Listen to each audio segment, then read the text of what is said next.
Hello and welcome back to another Chillichump Bitesize episode. In the previous episode we talked about the fermentation length and specifically the minimum length of a fermentation. This time we're going to be talking about the maximum length of a fermentation, or how long can you let it go for. One of the main reasons we ferment food is so that we can preserve it.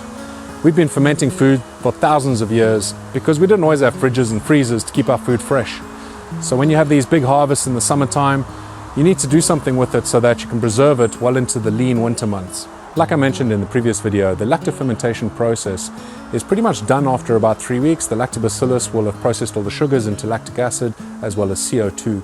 And you could process your chilies into lovely chili sauce at that point, but I recommend keeping it going for just a few more weeks because that helps it stabilize. Your flavors aren't going to be changing anymore, and I think they really benefit from a thorough fermentation. This is a fermentation I've been working on for about a year now. In a couple of weeks' time I'll be ready to actually do something with this, and it'll be interesting to see what sort of flavors it takes on.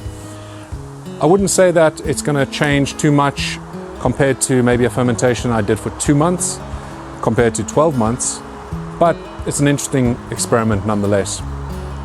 What would make a big change is if I had added some wood chips into this. In fact, that's exactly how Tabasco sauce is made. They take the barrels from the Jack Daniel's brewery and they will put all their chili peppers inside there and ferment within those barrels. But if you are just fermenting inside a glass jar or a plastic jar, after about 2-3 months, you're going to see diminishing returns. So the short answer to how long can a fermentation go for is as long as you'd like it to go for. 3 months to 6 months is probably the limit for me for most of my fermentations. I hope you enjoyed this video and I look forward to seeing you on the next one. Until then, stay spicy.